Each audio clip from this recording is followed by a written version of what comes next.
Calling to order the regular meeting of the Plan Commission for Thursday, April 25th, 2019. Please stand for the pledge. I pledge allegiance to the flag of the United States of America and to the republic for which it stands, one nation, under God, indivisible, with liberty and justice for all. Before we start here, just a quick announcement. Those of you who may already be aware, former Plan Commission Chairman Jim Raffato has been appointed to fill the remaining term of the late trustee Ken Brady on the village board.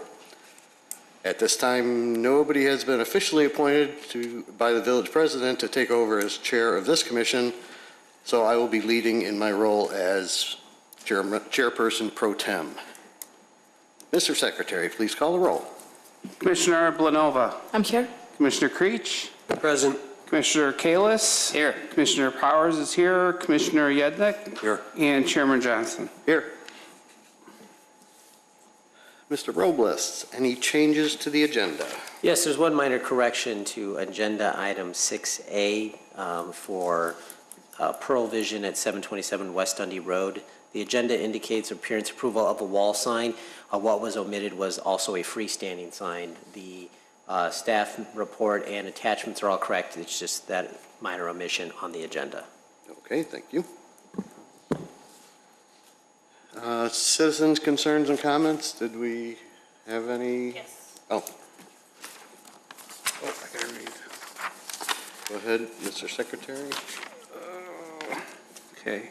Citizens' concerns and comments. Members of the public may address the Plan Commission with comments regarding only those issues that are relevant to Plan Commission's agenda or topics that the Plan Commission has authority pursuant to the Village Code to address. The chairperson or his or her designee shall strictly restrain comments to matters that are relevant to the Plan Commission business and shall not permit repetitious comments or arguments. Members of the general public who wish to address the Plan Commission must sign the request to speak form prior to the commencement of the public hearing. The person submitting a petition, concern, or other comment shall be allocated 5 minutes to present their points. Mr. Chairman.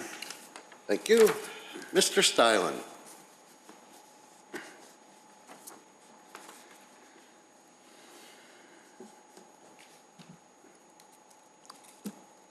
I'm not swearing you in to make comments. Oh, you don't have to swear in to make comments? Do I have to state my name? Yes, you should state your name and address. Terry Stalin, 473 Briarwood Drive, Wheeling, Illinois. First of all, I'd like to say, Don, you look very good in that center seat as Chairman Pro Tem, and I hope if Pat Horker doesn't do anything that you will remain there in forever. And if he does do something, I hope you get the seat. I know you would do a good job. Thank you. The next thing I'd like to take you down is back in the olden days when the Plan Commission used to have sheets of paper that were probably about this wide and about this tall. I don't know, what were they, 5 by 4 or something on that size. You know, it was very easy for the commission to make changes to the plan. The chairman would, if the petitioner agreed, you just take a pen out and draw the change, put a little cloud up there, and in the little cloud you describe what the change is and why the change was made, and have the chairman, the secretary, and the petitioner sign the document or sign in the cloud, and that would be it. It would be done. It would be official. I think you were there when we had those kinds of plans. Yes, Don? I don't remember ever doing that, but yes, I remember the big packets. So when it comes to one of the items on the agenda tonight, the CMX document or docket item, I noticed something strange, that one of the minor site plan changes that's being made is the relocation of a garbage dumpster or something like that. And it was being made to a site plan that I thought a week or two or three, a few weeks ago, you guys changed because you authorized the creation of a restaurant within the CMX facility, and they got rid of one of the theaters and they put a kitchen area.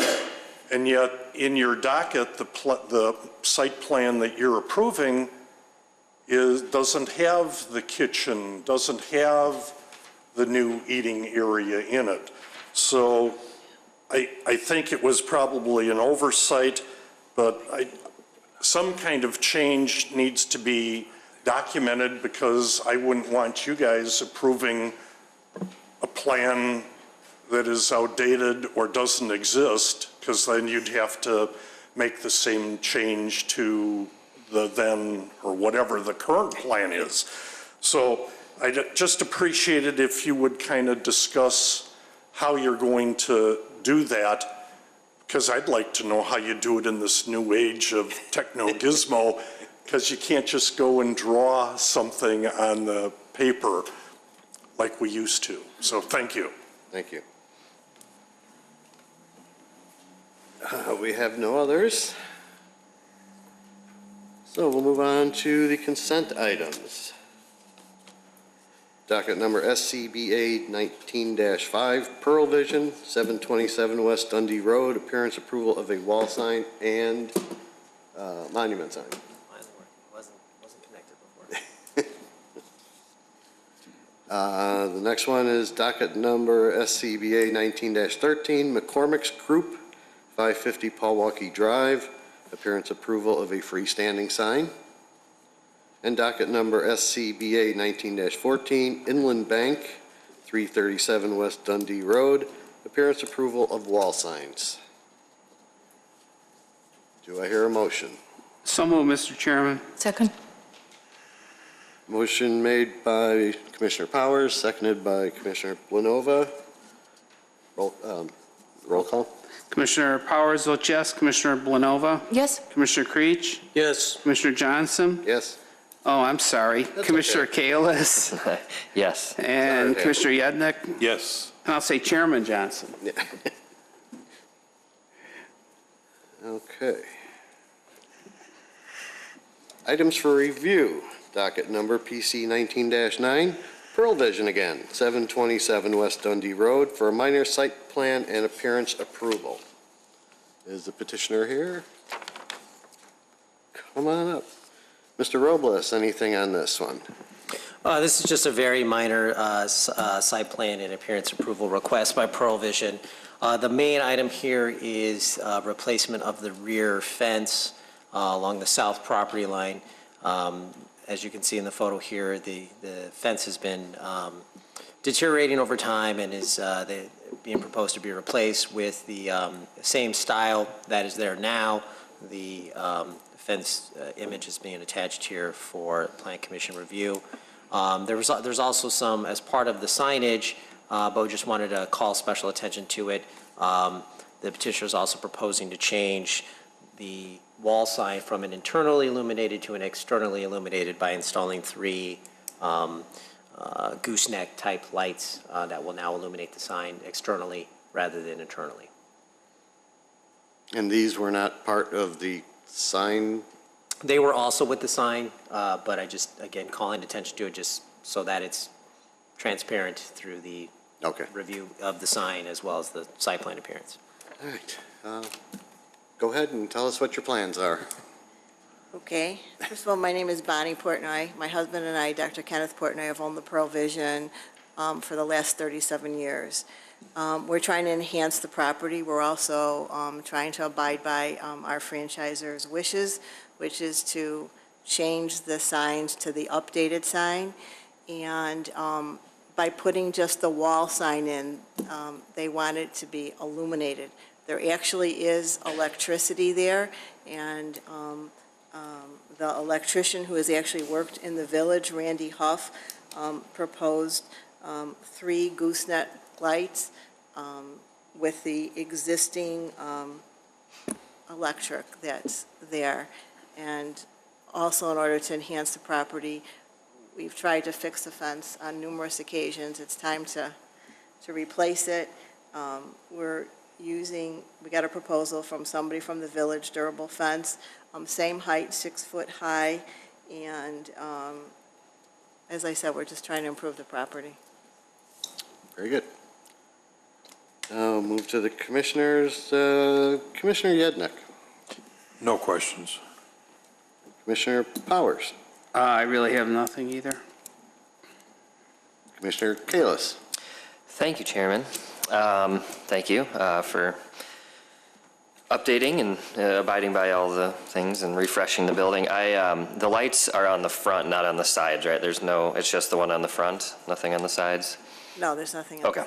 I was wondering if it's going to be closer with those goosenecks because there's houses back there. I just want to make sure there's no light pollution. It's just on the Okay. front of the building. And then I can't exactly tell from this picture, but if the front facade is a little bit deteriorated because of the years of rusty rainwater coming down, are you going to refresh if that's siding? I'm not sure if that's wood or metal, or how you So going to clean that up? We actually just painted it. Okay. We just painted it, and for years, the color of the roof was green, and Pearl's new colors now are gray. Okay. So we actually just did paint it. Okay, so that answers that. A lot of times with new signs, it looks terrible behind it, Yeah. so just Well, thank no, you for. We just did paint it. All right, thanks for taking care of that. And then it says it's a red cedar, but the picture is kind of white.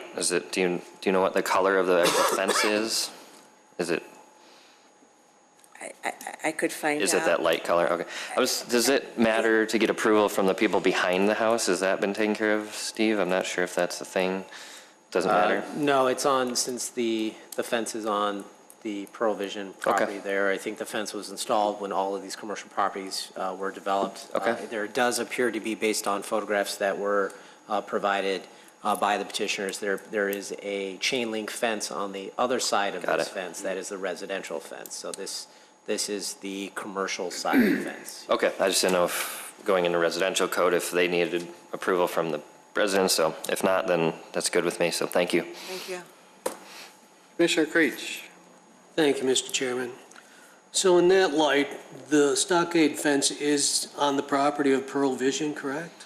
Yes. So shouldn't the fence be faced the other direction?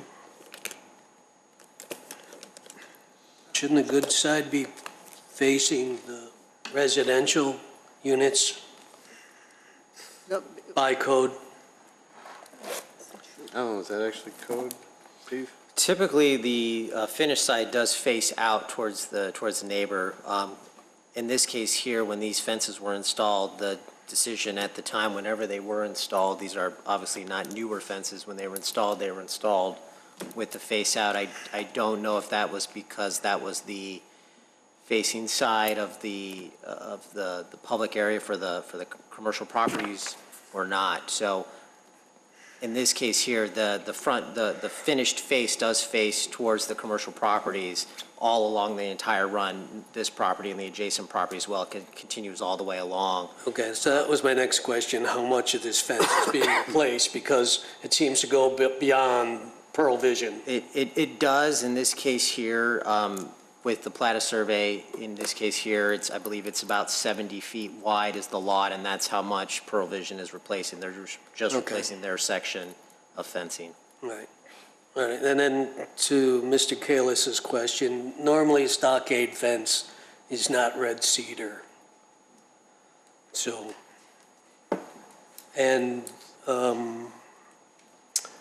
I don't know if this has been changed in our code or not, but I know that the majority of the fences that we've been recommending have steel posts instead of wood posts, which will hold up better in concrete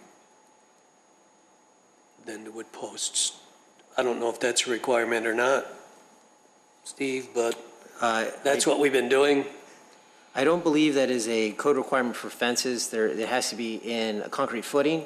I think the Plan Commission has leaned towards the steel post. Yeah, because they last. Right, they last longer. and Yes. Especially with some of the recent requests we've had regarding trash enclosures where they do get more abuse. Correct. Because of the removal of the trash on a weekly or daily basis. So it isn't a specific code requirement that the steel posts have to be used. Okay, so it would be our recommendation to you, as we have to our others, that steel posts will last longer, so you get a little more bang for your buck, since you're replacing it.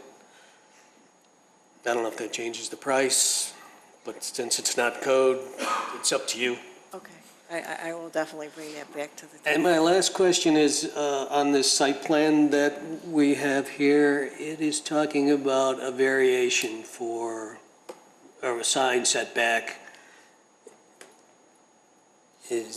That doesn't seem to be This is on a, our that's right, this is a. packet, Right. or it doesn't talk about any previous zoning action on that. The relevant action for the minor appearance, no, there was a previous variance granted for the sign and then a setback, but though this is recycled or site plan that's being reused, so there were some notes on there from that previous action when that variance was done. In this case here, since there wasn't recent relevant action regarding any site plan appearance, we did include that in the report. Okay, I just didn't see it on previous action, Right, so that's right. all I have. Thank you, Mr. Chairman. Okay, Commissioner Blanova. Thank you. I have a question about trash enclosure. Is it necessary to have a trash enclosure on this commercial property? Trash enclosures generally do need, or trash containers generally on commercial properties do need to be within an enclosure. In this case here, the request is just for the fence. And a lot of these pre-existing properties do have containers without enclosures, just given the smaller nature of the lots. Yeah, that's what I thought, that it's It could be a consideration to include that into this. Or maybe just recommend? Right. That is up to the Plan Commission's discussion to consider that item. If this were a new request, for a new property, we would require. Definitely enclosure. require. Yeah, no, I didn't notice the bicycle rack, since it's a new trend now. All properties are having it. I don't know, is it necessary for, in this case, to have it? Since they're not modifying the parking lot, no. Nothing to do. Right. Yeah. That's all I have then, thank you. Thank you. And for me, speaking of the parking lot, do you have any plans to resurface that? It's getting pretty bad.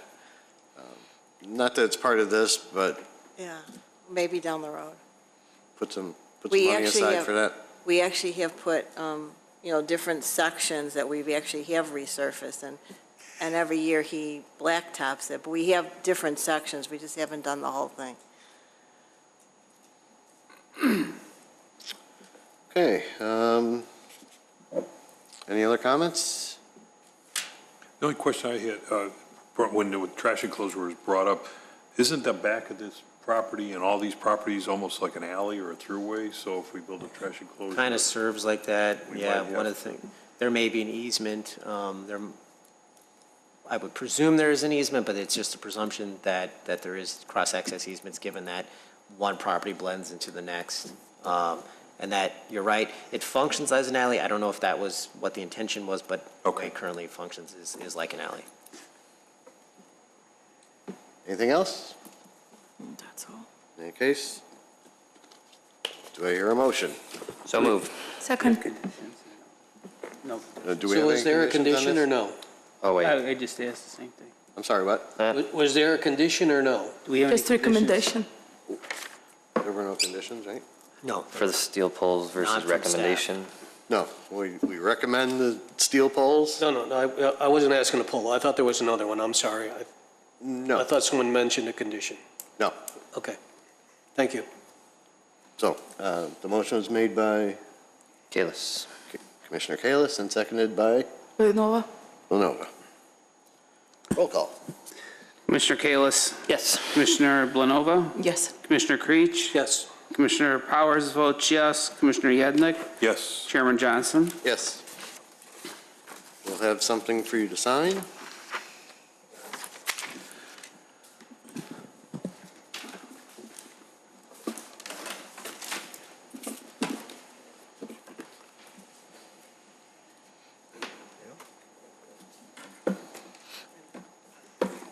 Yep. Just come on up.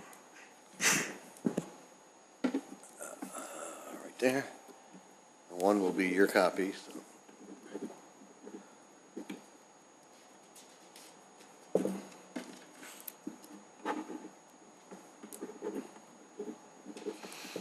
Okay.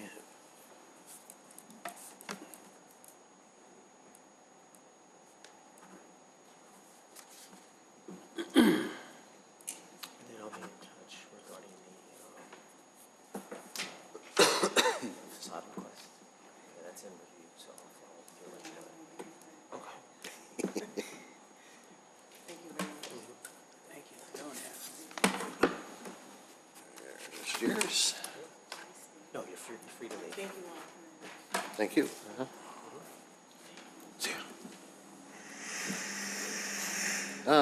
Next up is docket number PC 19-10, CMX Theater, 401 West Dundee Road, Wheeling Town Center, minor site plan and appearance approval. Mr. Robles. Yes, thank you. As was presented in, or as was questioned in the citizen comments regarding the site, the request, which is a minor site plan and appearance, this is limited only to the proposed trash enclosure area, which is highlighted in the red circle here.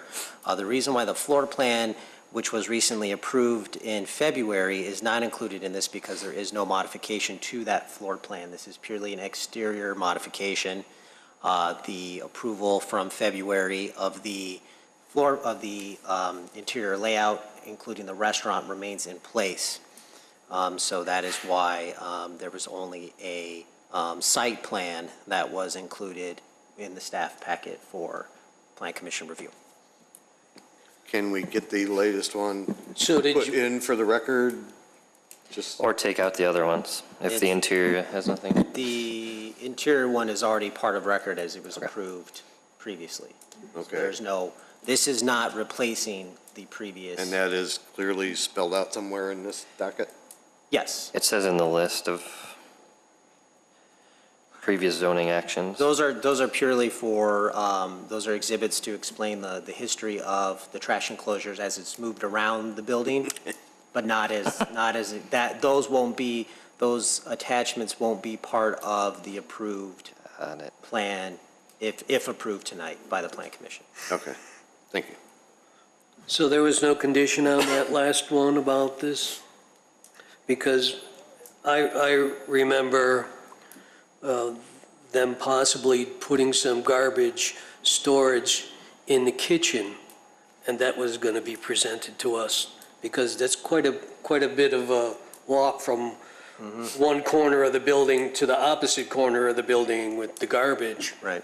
And that, with that larger kitchen and restaurant, we discussed the greater amount of trash that was going to be generated by this larger kitchen, bigger restaurant, and they didn't have an answer on how they were going to move it from the kitchen to the container, and now they moved it even further away. So do we have that information? There was no condition regarding the trash enclosure location from the February approval of the floor plan change.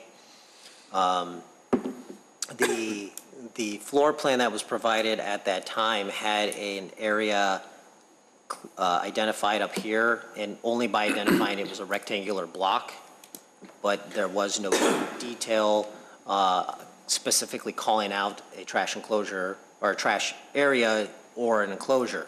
In the kitchen? In the kitchen or on the site plan. So you do have that now, though?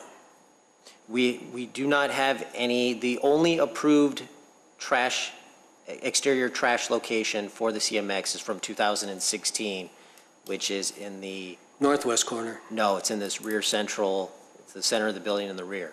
That's where the mouse arrow is. That is the only approved location of the trash enclosure to date. We have two interior Well- floor plans on this. No, go ahead. Right, so the You 2016. even mentioned it from moving from the northwest corner to Right, so its in- current location. in 2016, the amendment that was approved in 2016 had the trash enclosure in this. That was the original. That was in 2016, correct. The original was internal. Then in 2016, when they revised those plans, the trash enclosure moved outside. In 2018, not to be confused with the February approval, in 2018, when there was another amendment, there was It was right there, there yeah. was an area that was, there was an area that was marked there, but there was no identification that it was a trash enclosure area, and there were no elevations provided of the enclosure itself. Correct. So there was no official approval of the trash enclosure in 2018 from that 2016 plan. So the only approved location for a trash enclosure for this building remains the 2016 plan, which is In the center. this location here. So this request is to modify, to seek minor site plan approval for a new location to now establish the trash enclosure in this location down here. But they're still not addressing the internal issue of the garbage storage in the kitchen or their plans to get it to this new site, because in the middle there, at least it's by two doors. Well, not really, because the doors are right. The two doors, and I don't want to, Theaters too, that's, I don't wanna speak Okay, it's for through the- the theater, but I mean, yeah. that was our discussions last time. You know, everyone was like, how are they going to get the garbage from one corner to the other? And they're going to be, you know, dragging everything outside, you know. My understanding is the reason why it was moved, the enclosure was moved from this area, as the internal floor plans had been revised. The exits out here are now the egress for the theaters, and only the theater. It's just emergency though, isn't it? Right, correct. The emergency exits for these two theaters or auditoriums here. Well, then that other door on that southwest corner is also an emergency that's an egress from the theater correct. as well, correct? Correct. Yes. So. As well as They're this going to one. have to go out the front door, walk completely halfway around the building to get rid of the garbage? I think hopefully the petitioner may have some additional information on that. That's a petition. Yeah, I mean, it's difficult for the commission, I understand, because you don't see the current floor plan. But Yes. if I may, I actually have the mouse, right? Yep. So, right now. well, there is another picture. Well, we of wanna the see the floor internal plan. Floor plan, yeah. Is It's that the difficult correct because one? the kitchen was always underneath. But let me just, this is the current roof plan, and these are the current exit points, whether they're from egress corridors or from auditorium propers. So right now, just for the commission's reference, the kitchen is right here. And it's actually now at the exterior of the building in what previously was Auditorium 1. So Auditorium 1 is still there. Auditorium 1 is now smaller. It's now kind of internal in the center of the building. And then the kitchen, located here, has its own dedicated exit door, which is here. And so one of the reasons that the 2016 approved location of the trash enclosure migrated, if you will, a bit south, not all the way because we still have the apartments here, but a bit, was to simply create a clear path for the daily or nightly, I don't know from an operation standpoint, but probably from a once daily or once nightly carry of the trash in a bin into the actual dumpsters. Those haven't been sized yet, only because there's not enough room to create an internal trash room. But that I can definitively say what the path is, and it will be from this exit door right next to the kitchen, around, and then into the trash enclosure here. Could you But the reference, frequency, I don't know. there's another internal drawing, and I don't know if this is the final, the 2018? No. No. No, that's not. Well, that's not final either, okay, No, that's the old one. okay. And then one of the, and this was always done in concert with Lindmark, because obviously they're looking out for the residents of the apartment building, and also then about the presentation of the village, it's of the town center as well. So They were actually very pleased that we wanted to move it a bit south. They didn't let us move it all the way south because the only reason it was located here in the 2018, just as a placeholder, was at the time this was going to be the exit at the very front public Main Street side of the cinema. And so now it is off the back side instead of being up front and center. Tom, just for the record, can you state your name? Oh, I'm sorry, I'm Tom Yeah, Lyell, we the kinda architect of got right record into for the it. cinema. Thank you, Tom. And just as an aside, what do you guys think? It's coming along nicely, isn't it? Yeah. Yeah, so Good. today, I actually was able to spend quite a bit more time than I usually do because of this evening's meeting. But I'd always seen it early in the morning. So when you look at the cinema from the Village Green side, the sun is always like, you know, on the back side of the cinema, like creating this glare. And today I was able to finally see it, you know, in natural, you know, afternoon light. But I'm glad you guys like how it's coming along. All right, anything else you want to say about this? That's it. Okay, so we'll go to. I'm still not done. Oh, I didn't hand it So- over to you yet. You'll get your turn. Oh. Commissioner Powers. Thanks. So if this is a minor site plan approval to show the location of the dumpster, can we take the approved document that was in our packet, page 64 from February 14th, and put the location, the new location of the dumpster on that site plan, just so we have it documented? Because right now, I don't think we have it. I mean, we have the external of the building is fine, but showing the restaurant and everything, have it just, I don't know, you put a condition or something, make sure we get that document. I guess the location of the dumpster is okay, but it would have been helpful if there was a way to get from like the kitchen and go out the back instead of going out through the front, going down towards through the Village Green up to the residential, and then going down the south side there. And you did say that the doors at the rear where this trash enclosure is are exits for the theaters and that. From the theaters proper, yes. For the, No hall there. no Correct. hall, no dedicated hall. Correct.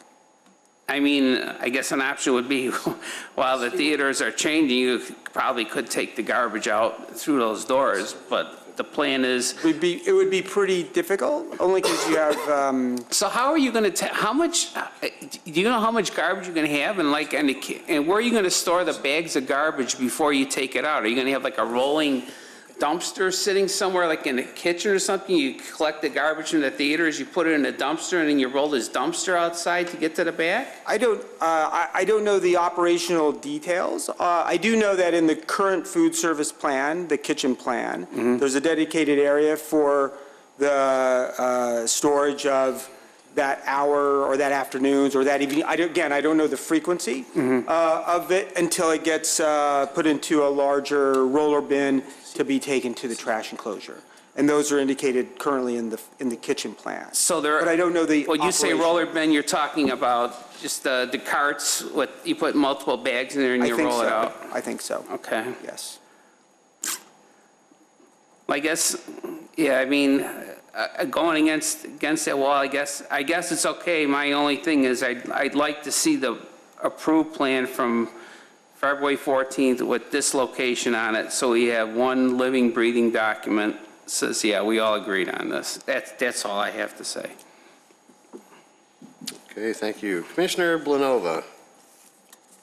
So as much as I understand, there are no doors on the back. There are exit doors from the auditoriums, from the theaters proper. So if you're sitting in the theater, one of the doors in the corner will be, that's one of the doors leading directly out to the parking lot side. So the theaters that are along, I'll just point it out. So there are 4 theaters along the west side of the building, the parking lot side. And so each one of those, its one is coming out the corner here. The one at the other end is coming out there. And then the middle three have doors that would come out probably about here, here, and here. But they're doors directly from the auditoriums out to the sidewalk along the parking lot. Got it. Makes sense. I have nothing. Thank you. Thank you. Commissioner Creech. Thank you, Mr. Chairman.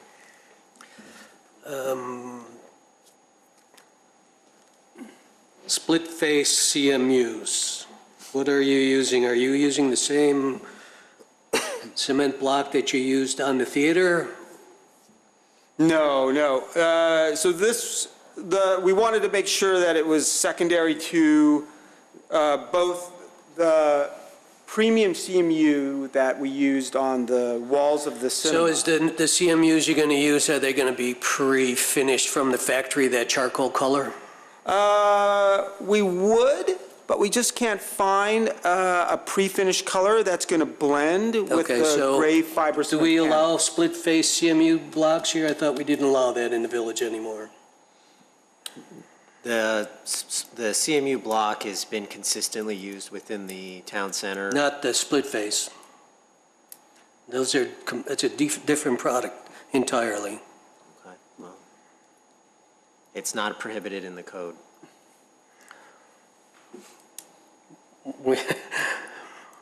Okay. So we frown upon any split-face CMU blocks for years in the village, and we also frown upon painting or staining any masonry in the village for years.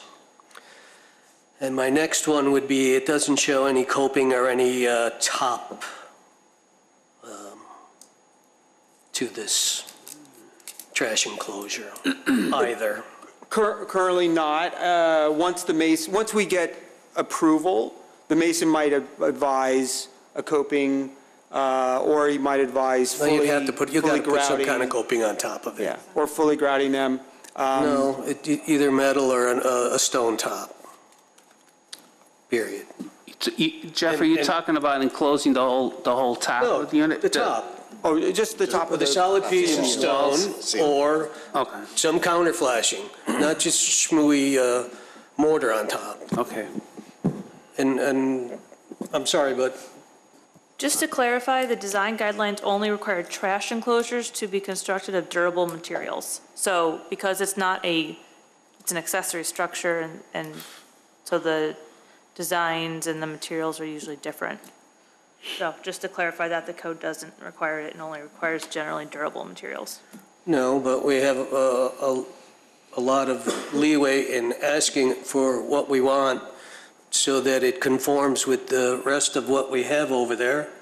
And we've been trying to be as meticulous as possible to keep everything consistent. So an introduction of this split-face CMU blocking, I think, is inconsistent with what we have over there. I would like to see the same material that you built the theater with for the trash enclosure. I'm just stating what the code requirements are, and I'm sure the chair. I'm not asking.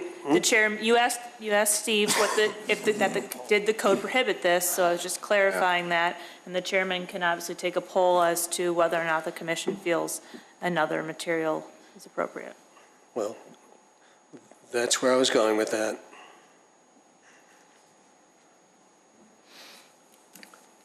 Anything So else? I would like a poll to see if that split-face CMU block is going to be acceptable as a painted product in the parking lot of the theater over at the town center. What is the name That's of all I the material on the building now? What is it called on the building versus?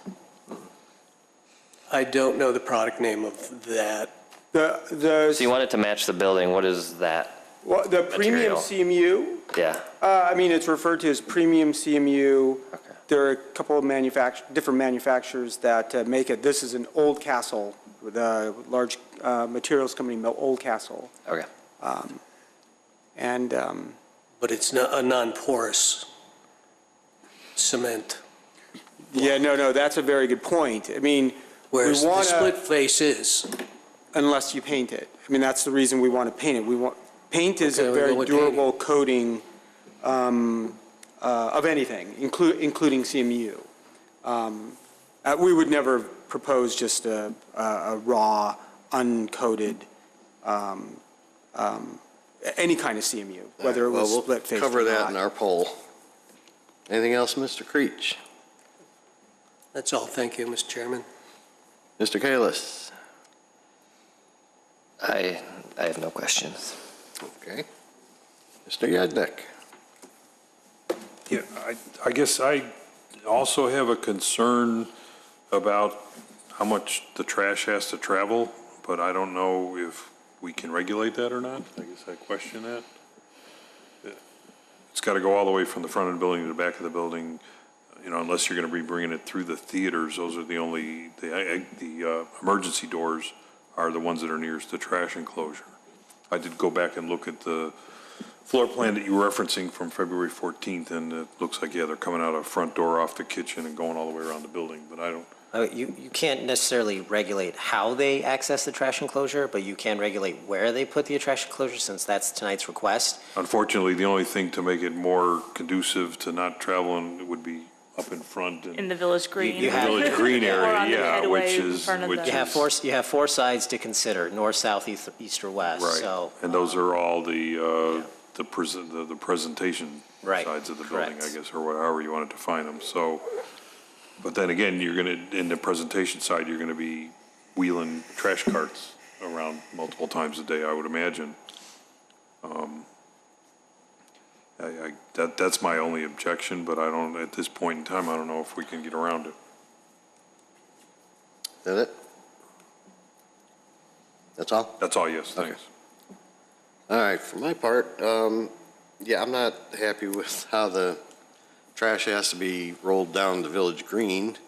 It's supposed to be a very attractive thing, and I'm sure the theater and the kitchen is going to generate a lot of trash. So it's going to be probably several times a day that they're going to have to haul that stuff out, summer, winter. Is there not a hallway? Again, I don't have the current layout. Steve, if you want to bring up Is there not a hallway going can you, out the north end? an emergency exit hallway. And as Tom had explained, if you go out the north end, then it's just moving the access from here to there. But that would require, I think the reason why it's not being considered by CMX is because this hallway is this is the main corridor between the auditoriums. So the trash would have to come out of the restaurant into the main corridor of the theater where people are accessing from the lobby to the theaters to go through there and then come out to the north end. But then they could move the trash enclosure back to where it was on one of the They- earlier plans. They could, and yes. It would be a lot yes. less. And that would be an operational thing that CMX would have to overcome.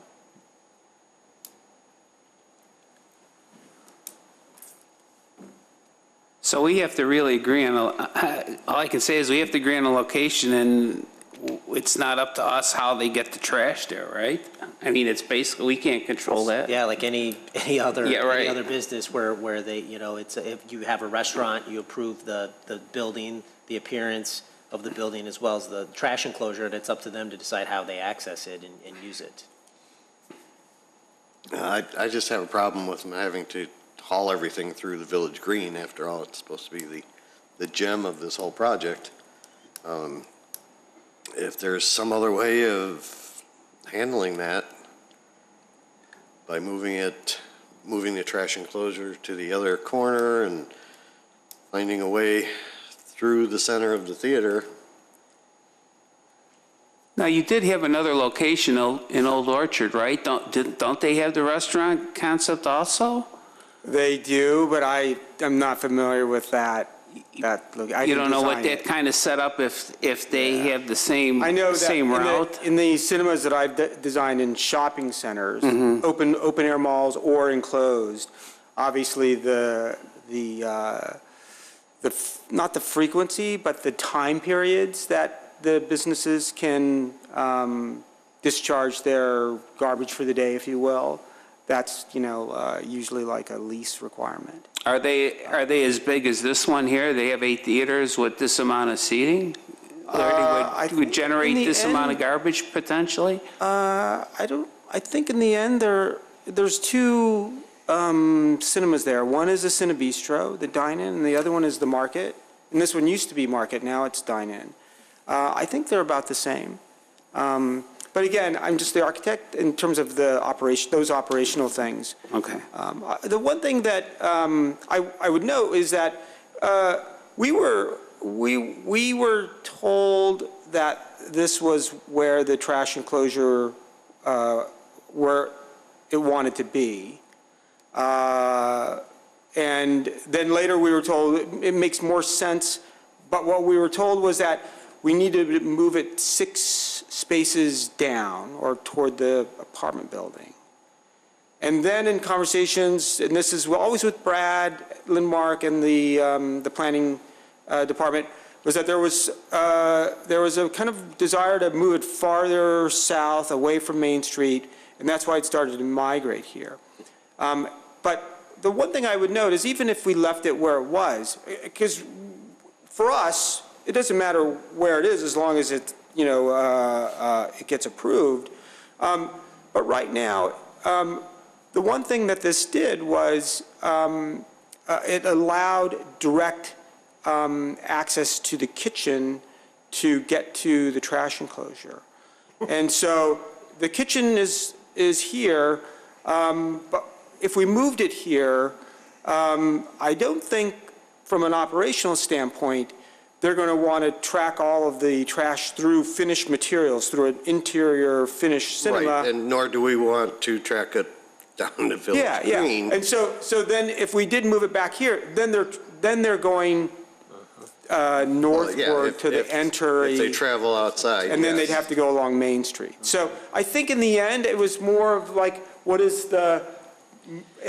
given where the kitchen has to be, what location makes the most sense? And this seemed to be the one that made the most sense. Steve, can you call up the other drawing at all, the current layout? I don't have access to it right now. You want to pull up do you want to pull up the 2018 one? That was the last sheet? I didn't attach it in here because I didn't want to get bogged Okay. down with previous floor plans that Right. weren't tied to the current request, so. Yeah. There are, I'm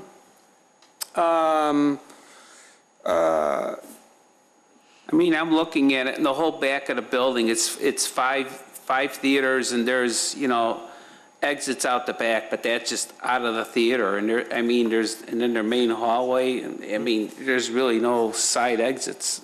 You have to go out through the front. Now, I have the packet from the 2000, or the February 14th meeting. All the back exits are all the emergency exits. yeah, that's Yeah. correct. Yeah. Out of the row of auditoriums. There's next to the men's room, there's an egress corridor that goes out on the north side of the building. And that's still there in the current But plan. then that would still be bringing the trash from the kitchen through the customer area. Correct. And then out that egress corridor. You're either moving it through the customer areas of the theater, or you're moving it through the outside Correct. picnic areas, or however we define them. Yeah, and then just to go back, and I think this was discussed certainly in the workshops that we had when we were redesigning the cinema.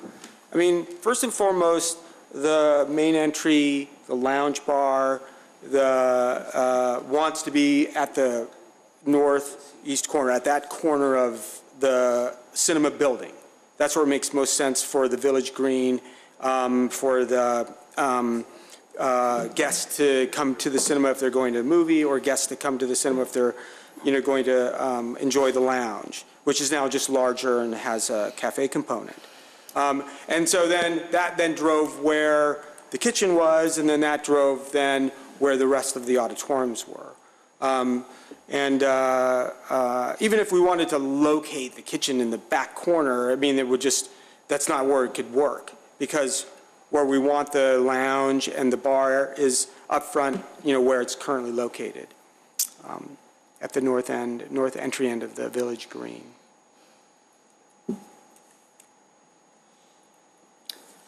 Well,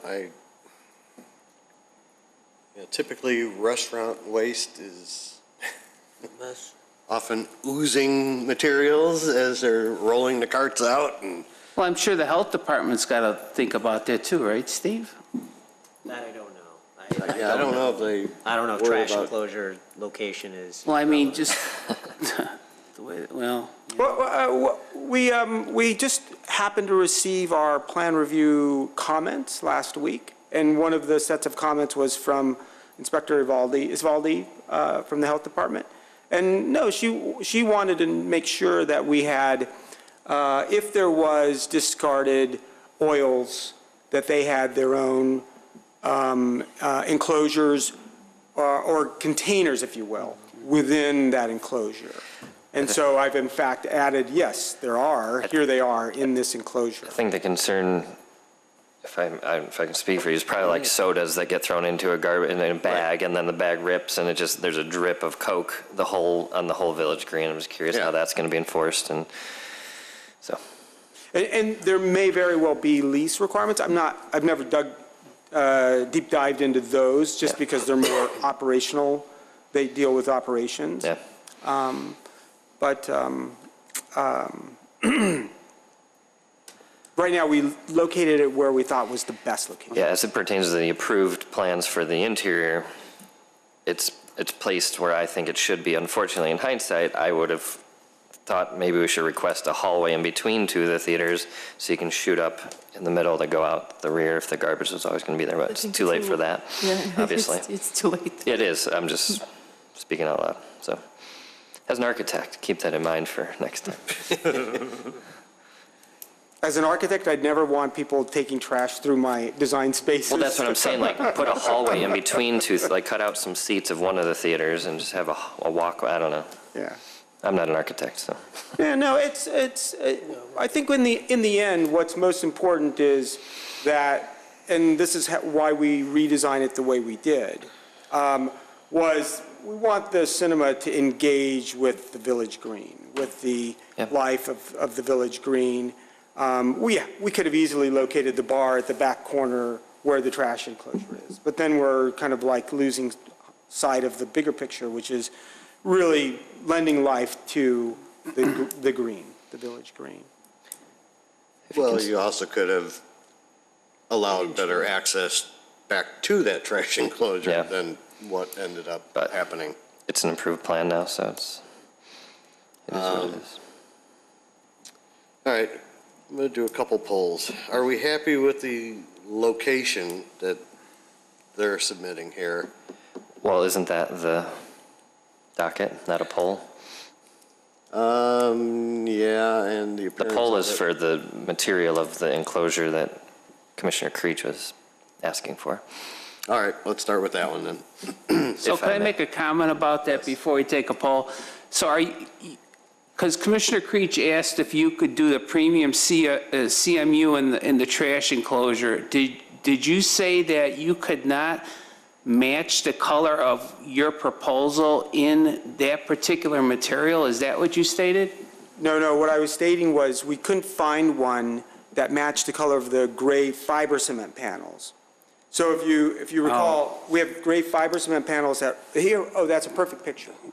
So what we couldn't do was find Dark block. we couldn't find a color that matched that charcoal gray of the fiber cement panel. So in order to make the trash enclosure, which is only 6 feet high, not 10 feet high, to kind of disappear as much as So possible. then you were going to go with the split-face CMU and paint it, correct? To Correct. make it look the same? Correct. And only because split face has a nice texture.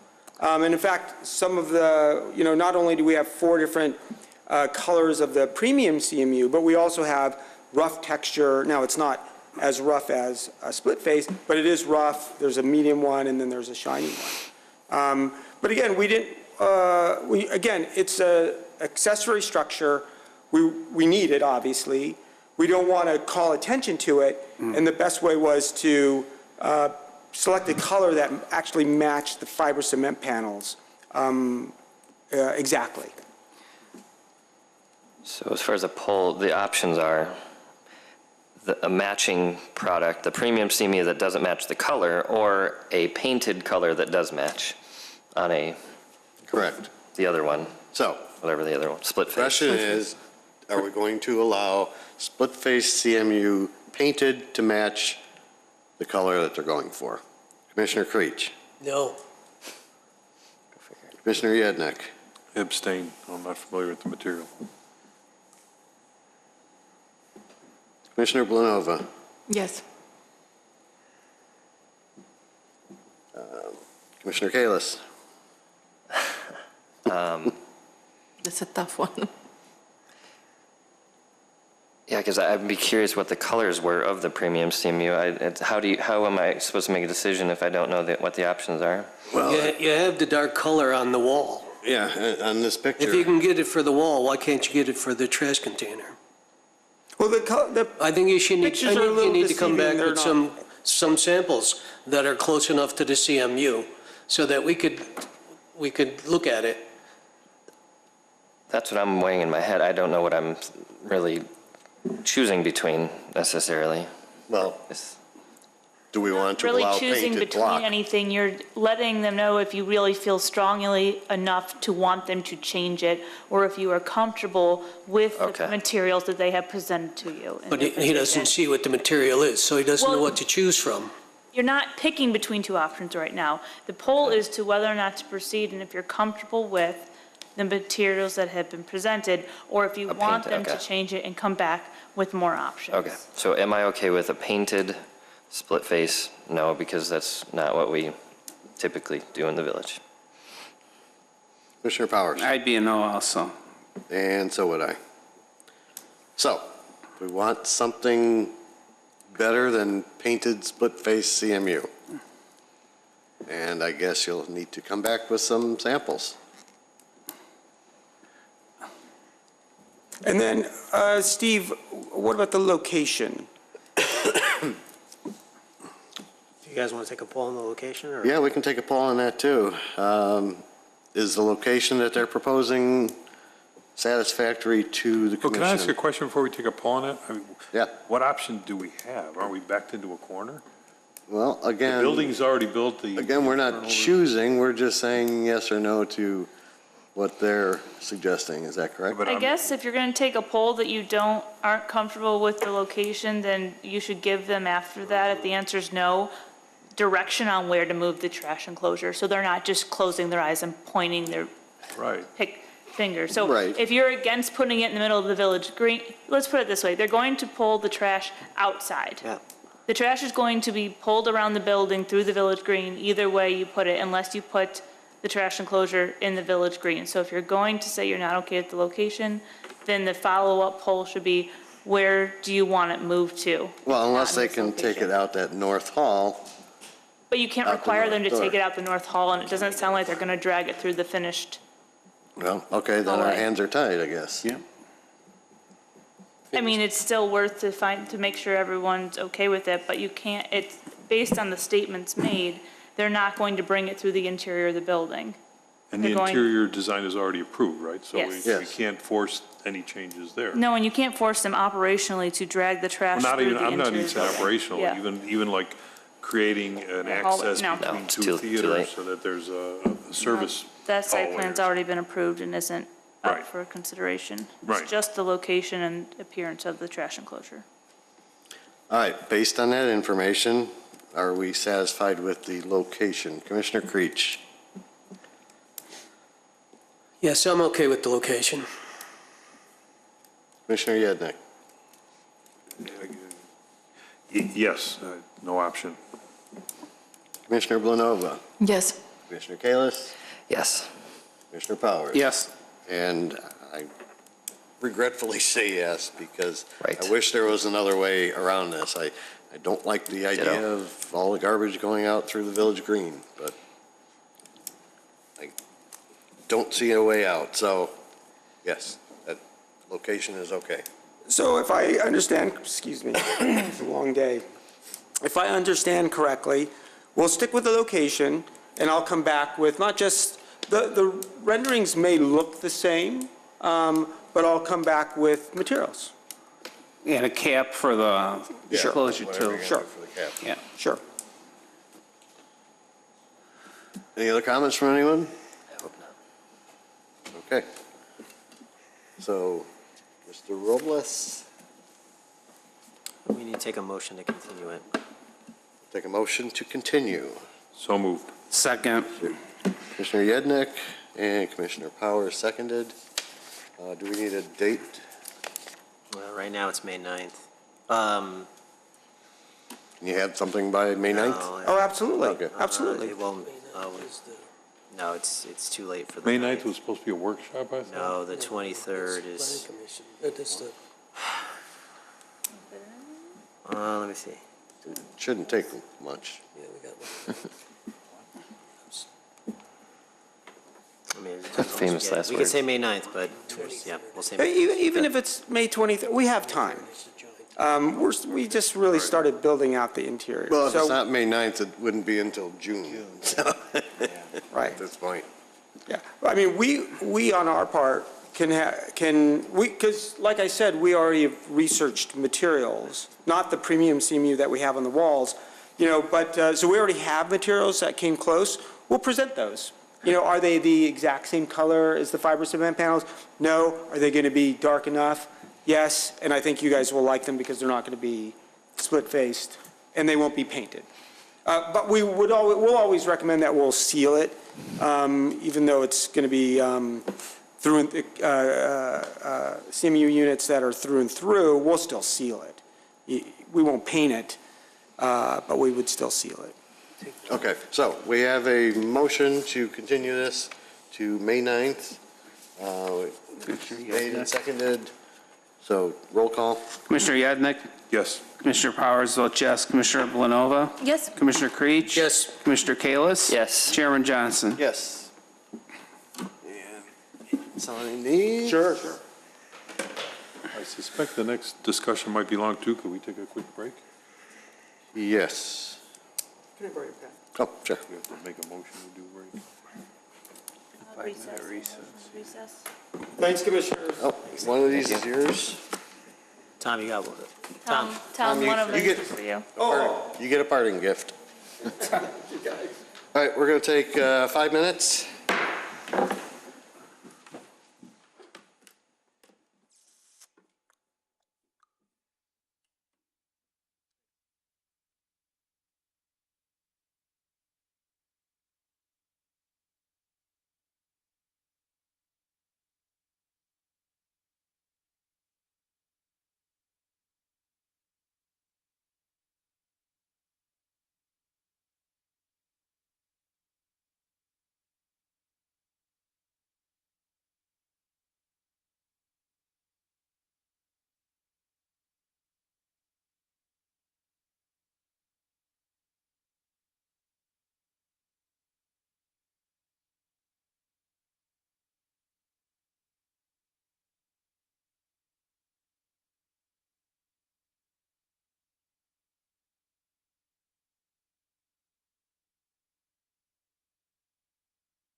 All right.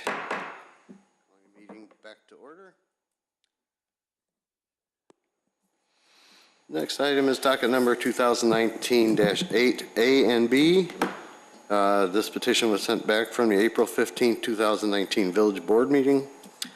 It's for Chicago Auto Center at 309 North Wolf Road. 2019-8A is variation to required parking. 2019-8B is special use site plan approval for light motor vehicle repair facility. Mr. Robles. Before we go into discussion on this, the Plan Commission needs to entertain a motion to reopen the public hearing. Do I hear such a motion? So moved. Commissioner Powers and Commissioner Kalis seconded. Roll call. Commissioner Powers votes yes. Commissioner Kalis? Yes. Commissioner Blanova? Yes. Commissioner Creech? Yes. Commissioner Yednek? Yes. And Chairman Johnson? Yes. Thank you. So this petition was initially at a public hearing in front of the Plan Commission on March 28th during some discussion regarding the use of the facility, the property, as well as the interior use of the building. Upon the conclusion, the Plan Commission had motions for the variance as well as for the special use, which both failed to receive enough positive votes for either petition. Prior to appearing in front of the village board for final consideration, the petitioner requested they return to the Plan Commission in order to present new testimony and evidence on how they plan to use the building and the property. So for tonight's meeting, we don't need to rediscuss the entire items. It's purely the discussion of the new evidence that's being presented tonight, since all that discussion has already occurred previously at the prior public hearing. Very well. Thank you. Is Commissioner or is petitioner here?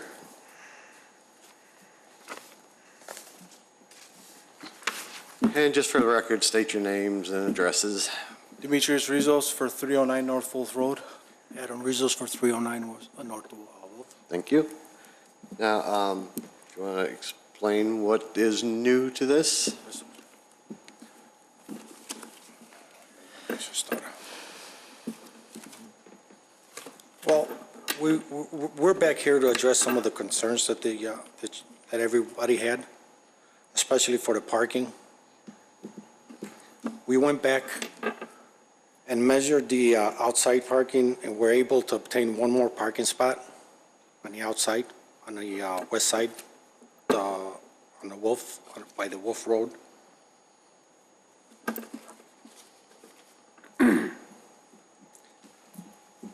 Because we were at a variance of 18 spaces, I believe. Yes, I think that's how it was.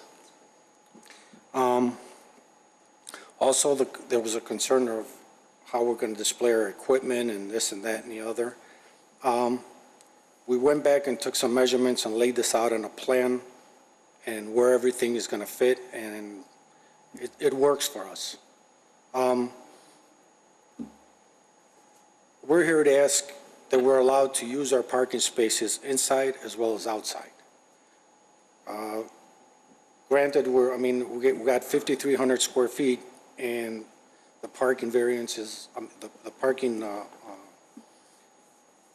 is supposed to be up to that specific building, 5,300 square feet. We're not using all that.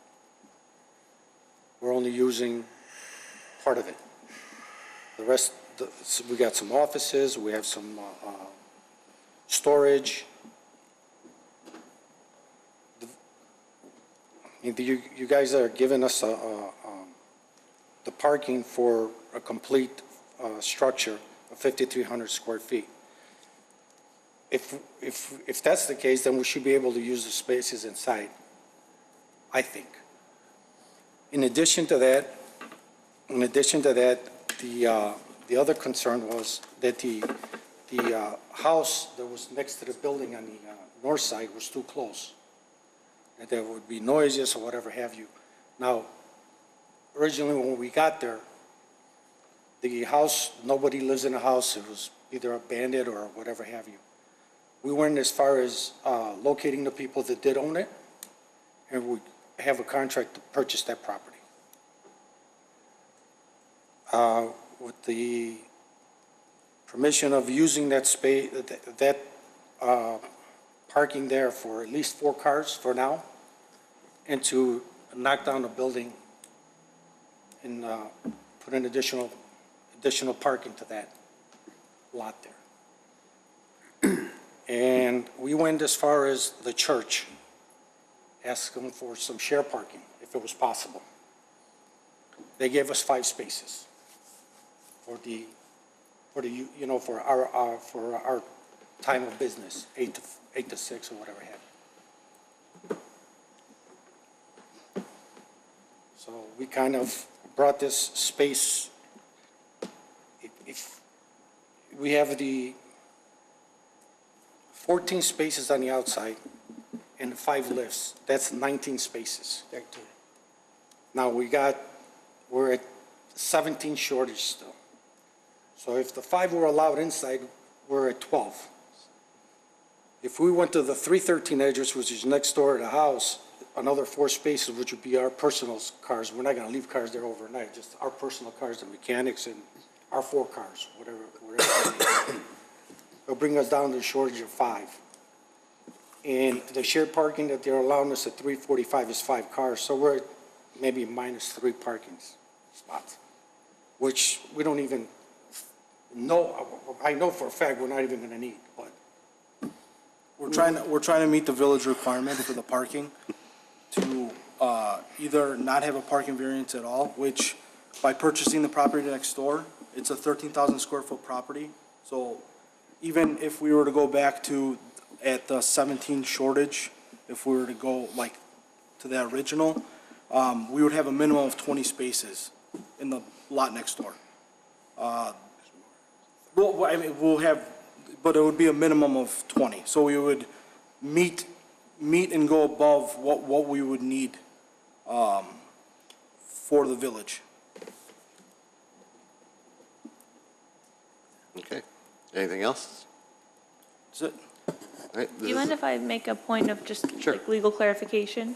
Sure. So just because I know this came up, and at the last time, there's that the commission wasn't willing to count the 5 spaces towards the variance, which is fine. So how if you stay consistent with that, how they've described it is that the variation would be, I believe, 16 now because of the additional one outside, but you can still consider the additional areas where they can park, the inside spaces, the church shared parking, the parking at the lot that they had the contract for, as ways that they can alleviate the parking needs. So it's not just 17 spaces that aren't being filled at all. They found ways to potentially fill them. So the variation number would still be the same, but the evidence here is more, is there enough information for the commission to find whether or not the standards have been met to grant the variation based on the standards of the code.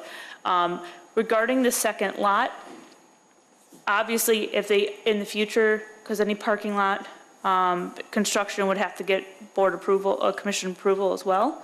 If they did that, then at the same time, they would likely then bring to you a ordinance to remove this parking variation, because at that time, they would no longer need the variation. I would not consider that, because right now it isn't there other than the 4 spaces. But just know in the future, obviously, if they did that, then they would also at the same time remove the variation entirely if they were approved for the parking lot in the future. That's the goal. Does that make sense to everyone? Yeah, Yes. that's the goal. To Yeah. not have any variation or any special thing on the parking at all. So there's just no future issue. Okay, good. This is a public hearing, and I believe we have someone from the public that would like to speak on this. Mr. Stylen. Gentlemen can just stand aside.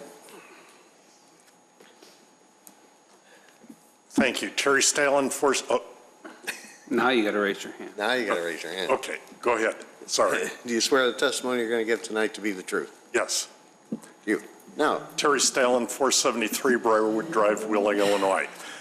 I really condone what the petitioners are trying to do to try to offset their variation requirements by finding the property next door, the church, places to park to meet the parking requirements that their current use is predicting a need.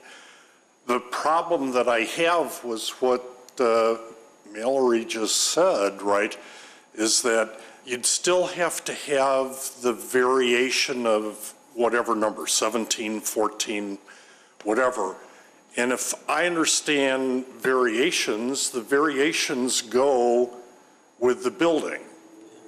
So, and I'm not sure that you can put conditions on a variation that says whomever the future owner of that building is, they will have to use the parking at the church, parking at the next door house, which now the new owner might not own that house next door. You know, so how can you make it such that whatever the variation that's required, if they can get it down to 4, give them a variation for 4, I think, because they're going to find other places to park their car. But to give them a variation of 17, just because whatever, I think that is terribly wrong. Because once you start establishing that any business in town that wants to do anything they want on their property and they don't have enough parking, well, we'll just ask for a variation. And we'll park next door. We'll park on the street. We don't care where we park, but you've given us a variation to park there. And they'll use this as a classic example of how, you know, I think their parking requirement variation request was some huge percentage reduction when they first came in. Wasn't it somewhere in the neighborhood of 30 or 40% reduction in parking that they required? Anyway, I just think that setting a high parking variation on such a small piece of property sets a bad example for any other business that comes into town. And if you can come up with a way to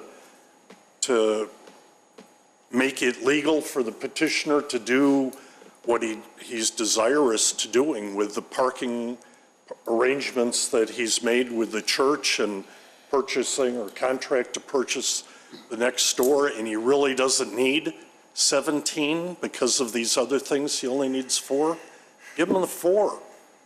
But don't make him do the 17 when he's satisfied them some other way, because somebody else will use that exact same argument. Thank you. Thank you.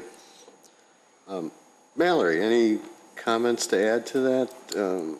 I'm questioning the need to give them that big of a variation too. So, I mean, as I said, the commission can consider definitely the interior parking as part of the accepted parking, and the off-site parking is a little harder to do, but the 5 inside could definitely be considered and lowered the variation amount. The variation here, because of the parking requirement, is tied to the specific use, so it's not like any use could come in and get that have that variation already in place. It'd be tied to the use, and any new business, if they sold it for the same type of use, would still also have at least get a special use approval, so that parking could come into play. We're not locked into that variation then? The variation does run with the land, but it is tied to this kind of use because it's a parking variation, and parking is based on the use. Based on the use, right. Okay. So it's a very narrow. What if they sold a business, a similar business? They both came sold it in? to a similar business that came in. And what if let me finish the question though. What if the new business said, I want to put in 10 lifts instead of, if we You have to get a new special use. considered the 5 interior and they said they want to put in additional lifts because they had more mechanics, so now you're going to add more staff, you're going to add more lifts. Well, then But there'd it's still be 10 parking It's still spaces. an auto repair. It'd still be 10 parking spaces inside because the lifts are already counted as parking spaces. So you technically still have the same amount of parking. Well, I thought the last time we decided You counted, not the to. lifts were counted, they're counted per the code. It was the ones at their floor parking that you guys didn't count towards the variation. So there's 5 lifts, and then there's 5 additional interior spots That we did not count. that you did not count as the number for the variation. If another similar use came in, my understanding is that they would still have to get a special use. So we would still have to look at the layout of their lifts and their parking and all of those aspects. They may not need to get to a specific variation, but you'd still have to approve the special use, and they'd still have to meet all the standards of the special use, including the standards related to parking and traffic. So if you found that it wasn't sufficient because they didn't have overflow or anything like that, you could deny the special use at that time. It's a very fact-specific consideration, though. We're playing in hypotheticals. And with the lot next door, once that gets demolished and all, does that become part of their property? If they'd have to amend the special use to make that one zoning lot with any future parking lot, and at that time, as I said, if they did that, they would also remove the variation. Okay. And the special use would be amended to reflect both pieces of property, if they do that in the future. Would that be like a subdivision? Yeah, You'd have to like a come and yeah. present? Okay. Yeah. But would they have to change the plat so that Yeah. lot, Yes. that lot now goes Yeah. with the Yep. business? Yep, Like what that would all Dunkin' be done in Donuts the did. future. It's Because all- right now, it's not, what is the property in the north zone right now? MXC, same as this. Same as this? All the same. Okay. But it's a house. And that's all future speculation, so. Sure. Anything else, gentlemen, before we? Well, just to Any other address that, the reason why we're purchasing the property next door is to not ever is to mend them together one, and to not have any parking variance issues for us in the future or anything like that. So we don't have to, we don't want to have to ask for parking from elsewhere to meet the village's requirements for us to operate our business. Okay.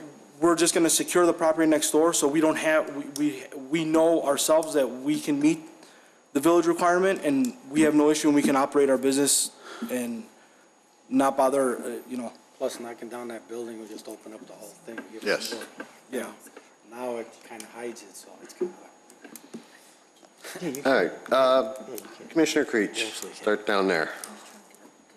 Okay, we're talking a lot of hypotheticals here.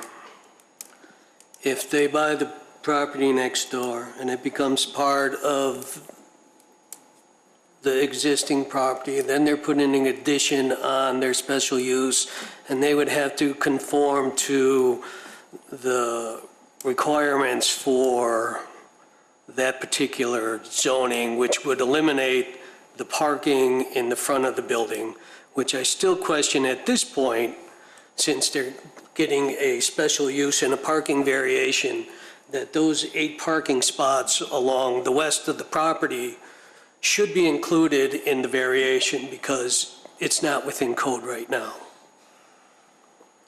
And as what you presented to us again, although it's a nice 3D rendering, there's no dimensions on the inside, and when you start calculating them, they really don't add up to the space that you're saying.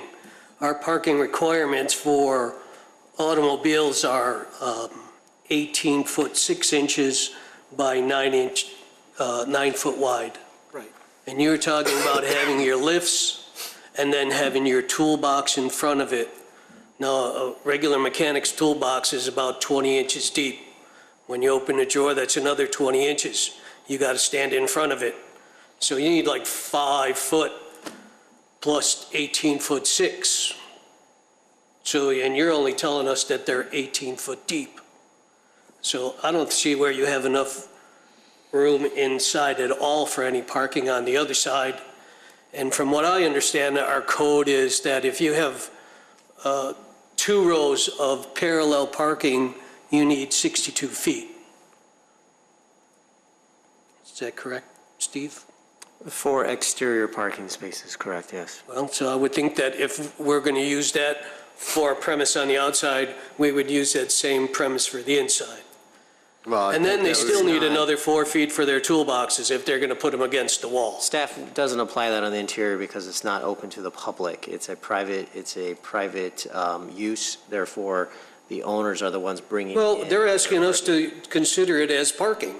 Correct. And they've So demonstrated. I'm thinking that it has to be at least up to code From staff's if they want us to perspective, consider it. from staff's perspective, they demonstrated that the spaces meet code, which was different than the previous request where they couldn't demonstrate that the spaces were legally sized spaces. In this case, they've done that, and they've demonstrated that they can get a wide enough single row drive aisle between the lifts and the spaces to the west. You have a traffic study on that to show that they have the turning radius for that? Because I haven't seen it. No, there's no traffic study for an interior layout, no. Well, okay. So I just said that the aisle is going to be another 4 foot 6 inches smaller, according to the dimensions that they want us to use. But the dimensions that we have right there, the center aisle is 18 feet. An average length of a car is 16 foot. Correct. The average length of a SUV is 17 foot. Correct. You're giving us 18 foot for the lift, and you're telling us that you're going to put toolboxes in front of it. You don't have any room there. I don't have to put a toolbox in front of it, I can put it in Put on between them. on the sides, I mean, there. Well, now we're getting back to the point where we're arguing if we have enough space for you to work in there or not. Yes, but the majority of the work of a mechanic is done by his wheel cart anyways. Very rarely they get to their box. I'm just telling you what you said last time when you were here. And I still question the 8 parking spots on the outside, which will get us back up to a 24-car parking variance for this site. It's never been 24. Is this building Commissioner Creech, sprinkled? it's never been 24 for the record. It's the highest it's ever been Well, since you are 17. including these 8 parking spots on the west side of the property, which are, Well, fire do not department, have a 10-foot setback. well, They're legal. they're legal non-conforming. They There's, don't no, have no, to. they're changing the use. They're changing the use of the building. That is not real property. A parking spot is not real property. It's not like a building. I understand where we can't move the building because it's right up to the property line, but that doesn't concern the parking. Just the same thing with the sign. You said that the sign is non-conforming. You're making them change the sign because it's not code. I'm saying that you can't, they got to change the parking as well because it's not code. We haven't gotten any comments from fire or engineering concerning the parking spots. Another question, is the building sprinkled? It is not, and it's a code requirement that it be sprinkled. What about the 3-tank drain system or CO exhaust for working? Is there? Triple basin is there? Yes, there is a triple basin. It's there already? Yes, Yeah, this was. And it's sprinkled? It's not. It's not. we will be installing a fire suppression system. That's all part of Okay. permit review. I still say it's 24 parking space variance. It's it's 18 parking space, or, sorry, 17 parking space variance. So you disagree with Mike? It's a similar conversation that we had with the truck parking lots. Exactly. And I think what we boiled it down to was just a fundamental disagreement on the Well, code requirement. So no, because staff- it was not used as a repair facility before. You're using it as a repair facility now. You're asking for a variation on the building, which is going to stay with the building if it goes forward.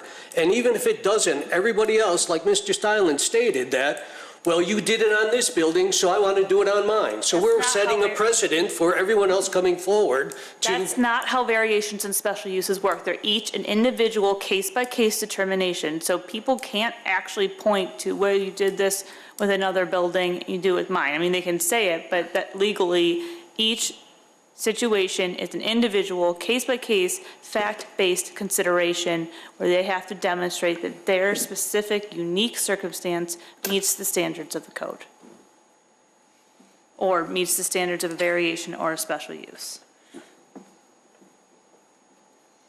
I disagree. I'm telling you what the law says. Is that all, Commissioner Creech? That's all I have. Thank you. Commissioner Kalis. Thank you, Chairman. Thank you, Mallory, for saying what you just said, because that's been, as a newer commissioner, relatively speaking, that's been a challenge for me of variations and precedent and what somebody can and cannot come and say, well, you said this for them and this for that.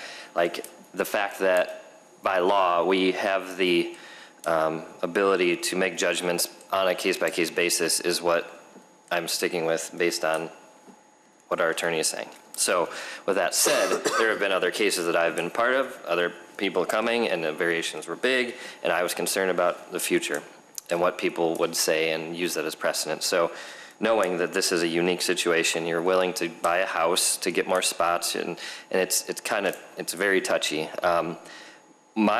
One of my concerns, which I said in other business last meeting, and you guys had left at that time, I should have just said it earlier, but I'm not certain you're going to need the required amount. You probably won't. So like the code, I'm wondering if the code is the code. It's 36. We have a 17 variants, but I'm just wondering. In reality, I don't think you're going to need 36. But We know we're not. We know we're not. I know you're not, but to follow code, Yeah. that's what it is. My question is code accurate for this use? Because you're not the first person that's had this Yeah. problem. We've had lengthy discussions with other petitioners with the same exact problem. So I'm wondering if we should point to another thing, which is the problem, and it's not the variance necessarily. So that's just my take. So the fact that you've come back, you've proposed another solution, the setback is a whole other argument. But as it is, you have 19 spots, 36 are required, your variance is 17. You've got 4 next door, 5 with the church potentially. I mean, this is all patchwork. But the fact that you're not even gonna need all these is kind of playing in my mind. So I just have to say that, and then the fact that you can level the house in the future. And you said you're not right now gonna demolish the house, right? Our priority is to open up the business. Right.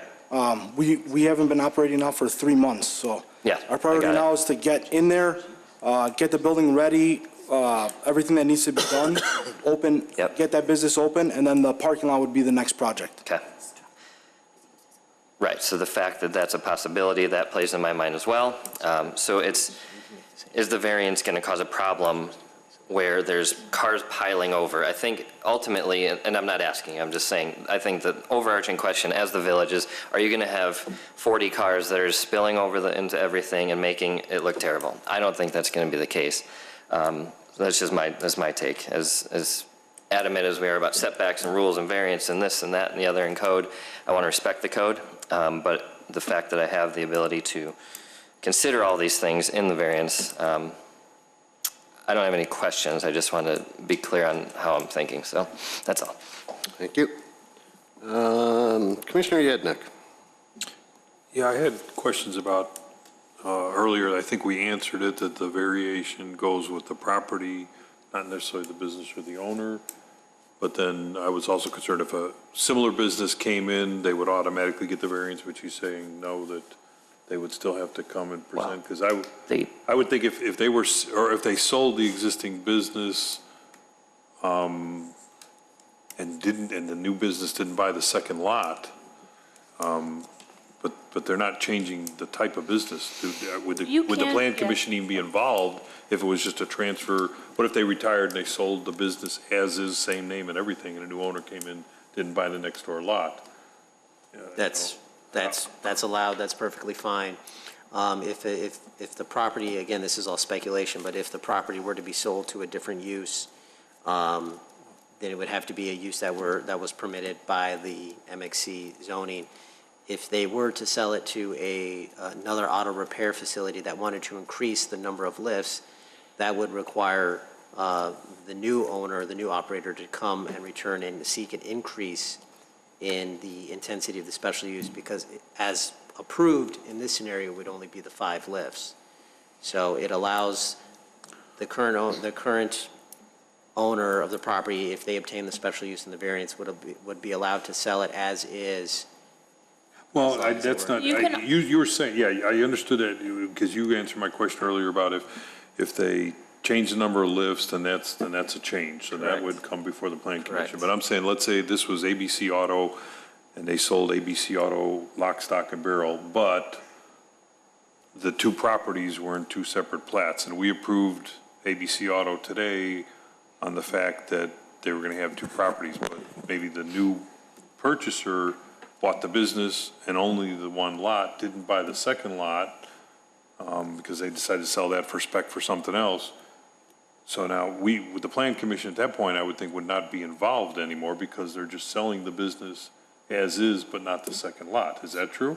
So yes, in a way, except that if you requires conditions to the special use and variation, adequate determination for off-site parking, then if they don't buy the next door lot, they'd still have to meet the conditions of the special use. And if they're going to change that, they'd have to come before you to amend the special use. Okay, so we could make the second lot a condition of the Not variance. even necessarily second lot, you could even make it broader that they have to have adequate off-site parking to alleviate the parking demands of the variation. So that could be, instead of the off-site lot, the church gives them 9 spaces instead of 5, for example. So that would give a little more flexibility. But they'd have to demonstrate, and you could have the variation that any change in use or ownership demonstrates that they adequately meet the standards to alleviate the parking needs as well, because you are using that as part of the reason why if you granted it, that'd be the part of the reason why, that they have adequately demonstrated the other areas for overflow. So you can require any transfer of ownership to meet that same determination. Okay. And right now, if we consider the second lot, the notes say that they would add 4 additional spaces, but we don't have any diagrams or any illustrations or pictures showing how are those 4 spaces being added? Are we talking about cars parked out on the front lawn? Or are we talking about 4 cars lined up in the long driveway? How are they adding 4 spaces on that second lot? So that's the reason why it's not included. I mean, they can answer if they know it's not included because it's not part of this specific site. It's kind of like at the church, they have 5 spaces at the church and they're not demonstrating to you which of the spaces in the church parking lot. So obviously if they parked in a way that violated the residential code, they would get cited for that, like the residential parking requirements. But because it's not on the site and they're just stating that it's going to be overflow parking. Well, then how are you getting 4 spaces out of There's a that? 2-car garage at the end of it, and there's a long driveway that goes from Wolf all the way to the back of the property. So we would use the garage. There's a space next to the garage where you could back up right next to the house. And then if we were to put a 4th car there for another employee, because it would be just personal employee cars, it would be in front of the garage. Okay. So they would be the farthest away from Wolf Road. Okay. And It's all paved surface. There won't be in the grass or anything like that. okay. I had a concern last time, and I don't know if I can consider this time, that, I think an auto repair generates a lot of scrap. There's cars in progress. I had a concern with the fact that there's no back lot on this property, and that how do we avoid scrap and cars in progress spilling out to the front lot? They're saying that they're not planning any outside storage. Does a car in progress, does that count as outside storage, or is a car in progress can count to be in the front of the building in one of the parking spaces? So one of the benefits about this property is there isn't any access to the rear other than a single man door. So there isn't an overhead door that allows them to roll a vehicle in the back that would be hidden from public view from the village's. No, I understand that. inspection. That's my concern with the property. So the benefit there is that there isn't an ability for them to store trash and other things out there away from public view. So they have to contain all that properly, whether it's inside the building or in a trash container. Any of the vehicles that are in progress of being repaired, if they move them outside to the exterior parking spaces and it sits there, which I don't think they're going to do, but if it sits there, then that becomes storage that they're not allowed to have externally. So this site inherently, just the way it's laid out and made up, really makes it difficult for them to do that without being within public view of neighbors as well as village enforcement. Okay, so when we say no outside storage, is that a requirement or just a promise? That's a requirement. You have to get approval And for we would outside consider storage. a vehicle in progress as outside storage? It depends on the state in which if it's, this is an extreme example, but if it's on blocks and there's, a quarter of a car missing, they're not doing collision repair, but if that were the case, then that would be obvious. But if it's, missing a windshield wiper, that's no different than. Right, they've committed, and they said that the way they describe their business, they try to turn cars in and out one day. But I'm also concerned that if we approve this use for this building, and if it changes hands, and the next occupant doesn't manage their business the same way that We're only this petitioner considering. has said they're managing. We're only considering their request at this time. We can't base it on speculation of. But I thought if we open up the door for this use on this property, then if it changes.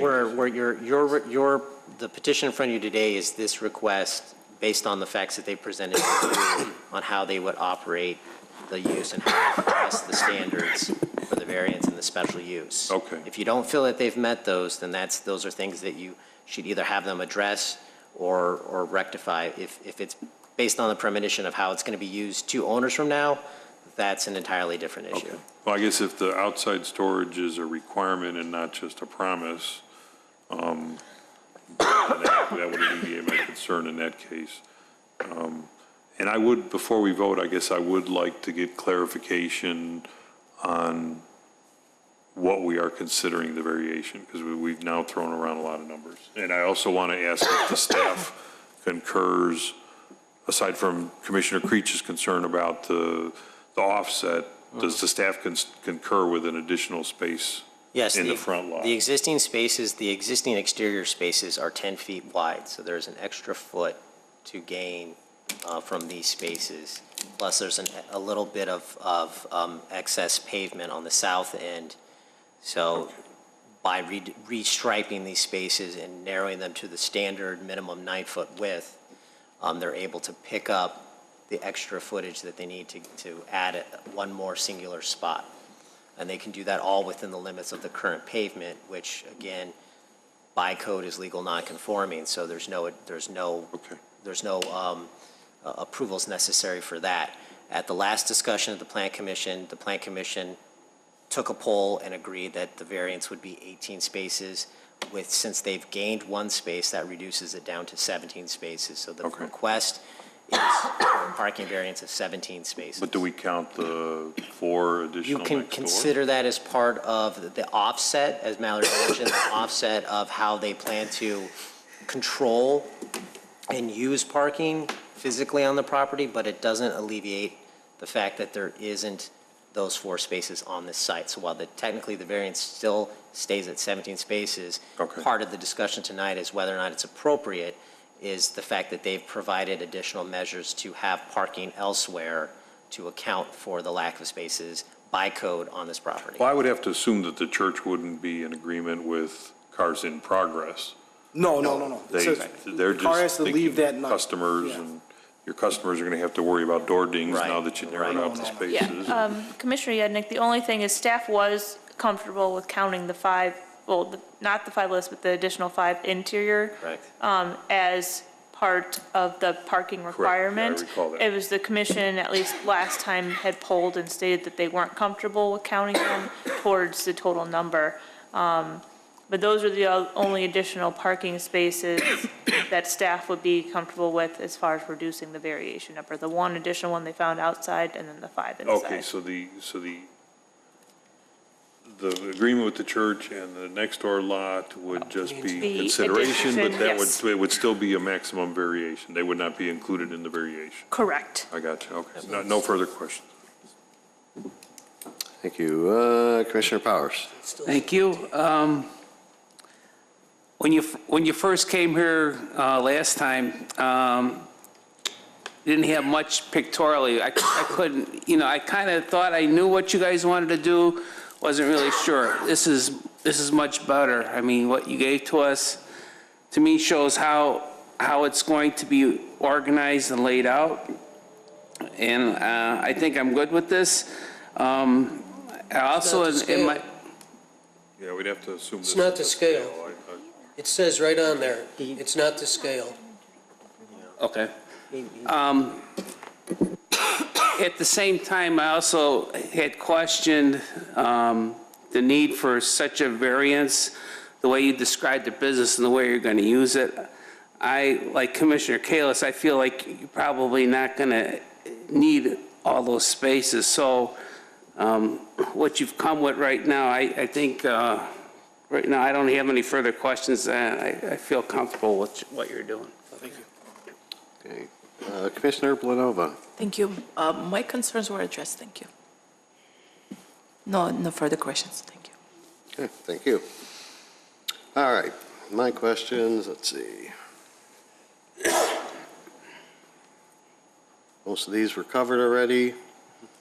As far as the purchase of the property next door, is that something you would do right away? Yeah, we're under contract right now. We're in contract for this building and the one next door at the same time. Okay. And what kind of target date would you have in your minds as far as demolishing and doing the parking lot? I know your first priority is to get up and running. Right. I'm hoping within the 6-month period, Oh, maybe less.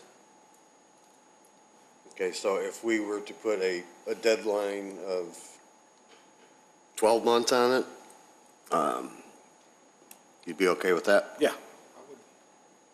I would caution against including that kind of deadline on it. That would be just my personal preference, only because they may evaluate and determine that based on the operation, they can come to you and show and don't need that additional parking. It's just, and you're gonna have to do special use, and there's a lot of design work that goes with it and all Okay. that stuff, so they're gonna have to come before you either way. It's kind of tying, I don't know. I don't like tying a Well, future- and really, it's not part of this property. Yeah, I understand your concern and the Yeah. question about it. I just, making it a condition don't- does gives me pause. Yeah, I just hate to see something happen where 20 years from now, we're still got an empty house next door. Yeah. Well, I understand. The possums are getting evicted next year. Yeah, believe me, it's happened. The house is ready to fall down.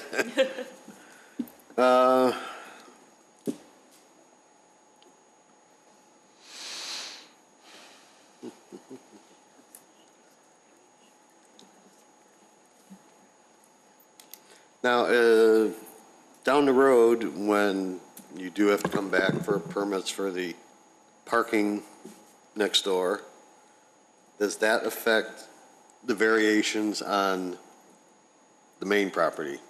So if they come before you to have after the demo and they're actually building a parking lot for next door, because staff would at that time also propose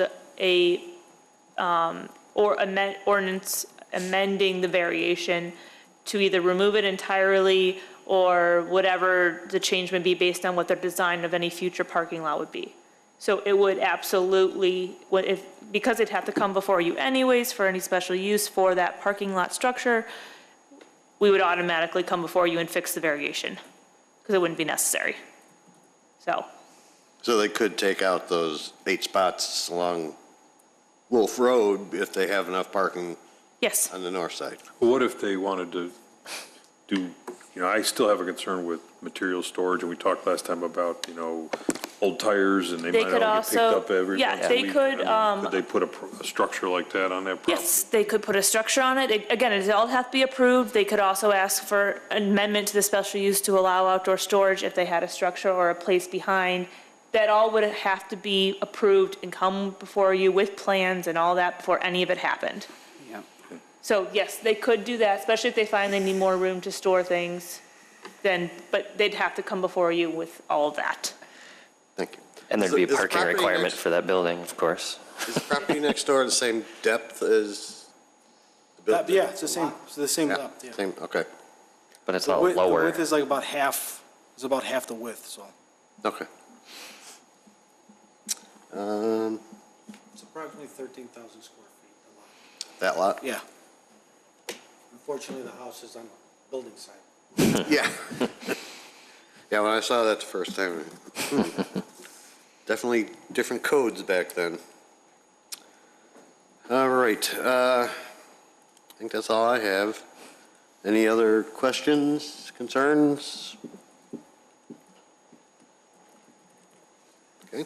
So what is the variation number? 17. 17? Yes, it would stay at 17. You know, we aren't counting the inside ones because the previous petitioner we had, we Okay. weren't counting the inside ones. So just to keep everything, Did we have any The same. conditions? Yes, there are conditions. This is for the parking variation, which was a continuation from the last discussion in the number corrected per tonight's discussion. The parking variation shall be for a total of 17 parking spaces. And Mallory, you may want to refine this, but the property owner must demonstrate legal access to off-site parking for use during business hours.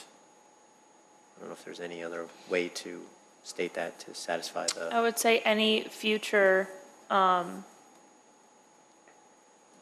owner would need to demonstrate, Okay, and then the rest, please. okay. I've corrected that to say. they would have Because to it's- have something written from the church? Yeah, Well, that will be on the special use. Oh, okay. Jumping So in. this is for the variation. So the Right. idea is that if they did sell to a similar use, so that the parking requirement number stayed the same, the future owner would have to make this, demonstrate to the planning commission that they have adequate off-site legal access to other parking to meet the standard.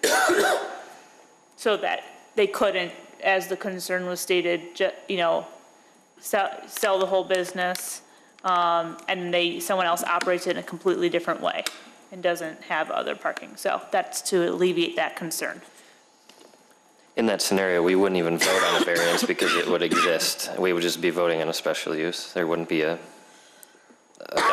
docket for a variance. It would just carry over to the next business. It would depend, because Yeah. it would depend on what the information they were presenting. Yeah.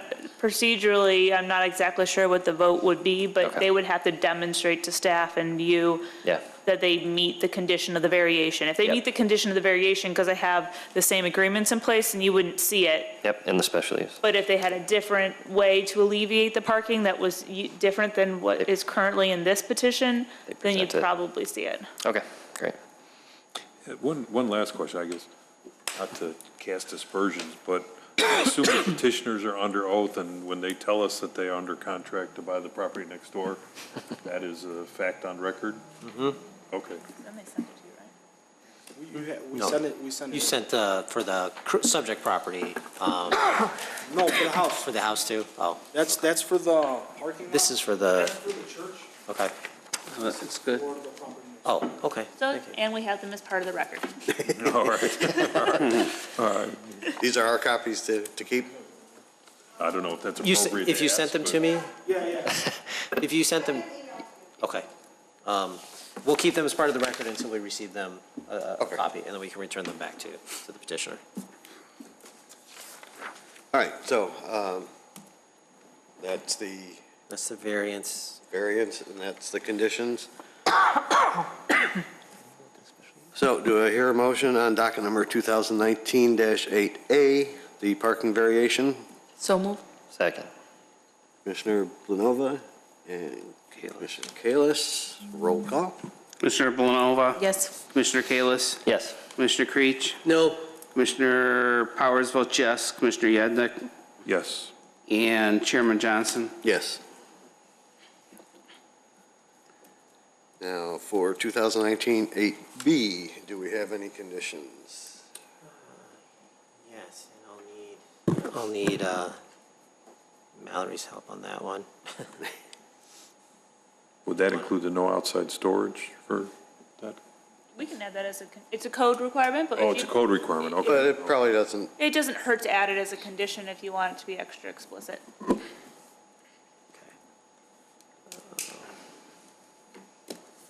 Since this type of use has it from time to time. Okay.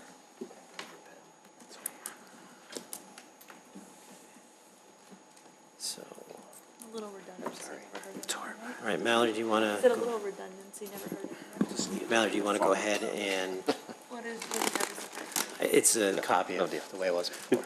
So any future property owner must demonstrate legal access to off-site parking. I would say all property owners must, because they need to demonstrate Okay. access continually as well. Okay, so condition number 1 is that all property owners must demonstrate legal access to off-site parking. And number 2, there should be no outside storage on the subject property. Motion approved with those conditions. So moved.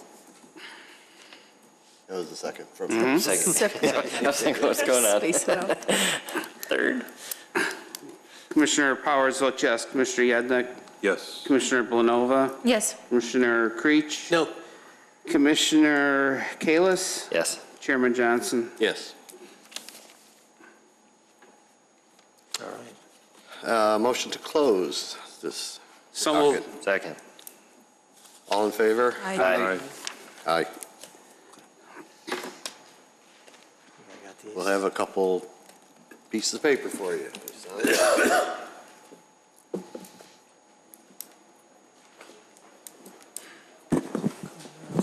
is for the variance. This. Okay. Okay. This is.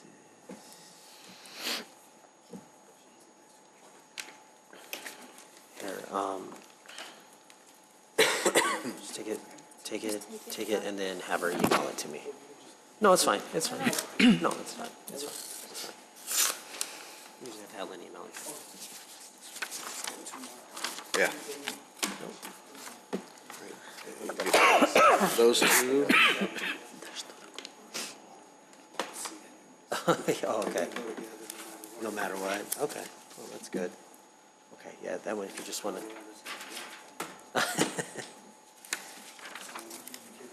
Yeah. Yeah, right there on, both sets, please. And you keep one of them. And then there's another pair.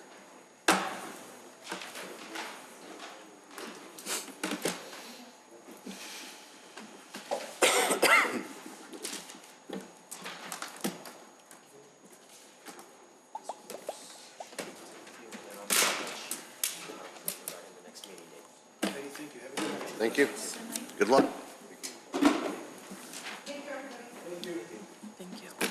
Okay, item 7D, docket number 2019-12.